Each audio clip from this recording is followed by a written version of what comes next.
phone is a really, core element of our everyday life.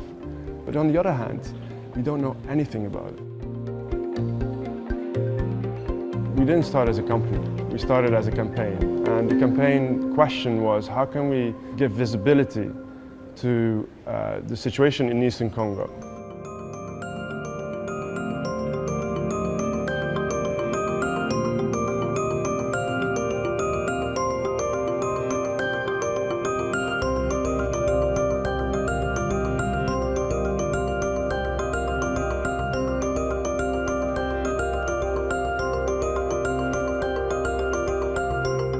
Millions of people died in wars related to the mining of these minerals we use in our mobile devices. So what we said is, and with my background as a designer, I said, you know what?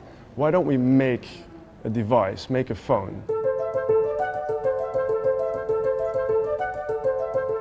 We've been announced the fastest growing tech startup of Europe by the Next Web, which says something about the speed in which we grew. We grew from 2 people to over 40 people in 2 years. We made, in the first 1.5 years of our existence, we made a turnover of 16 million euros. First actually was through crowdfunding, and then in 3 weeks more than 10,000 people bought the phone. So we had over 3.5 million euros on the bank account. We didn't know how to make a phone.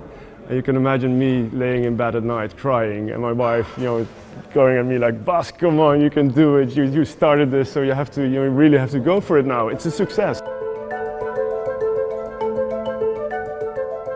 All components are actually built up as modules, and people can actually exchange those modules, repair those modules themselves.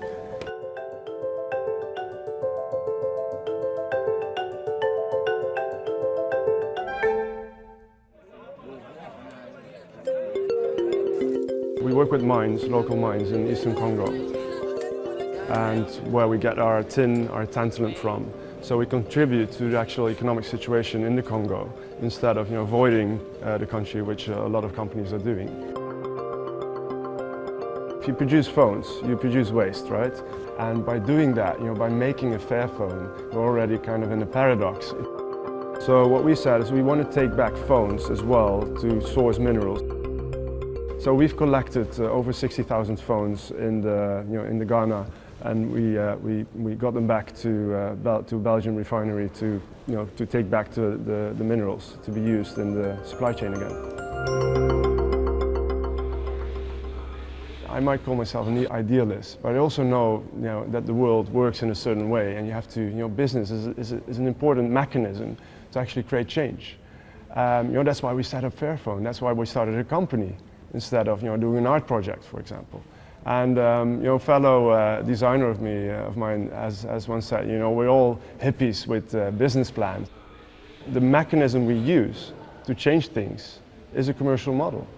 And by being part of the economic system and the market mechanism, we are able to actually put those idealist kind of values into the core of what moves the world.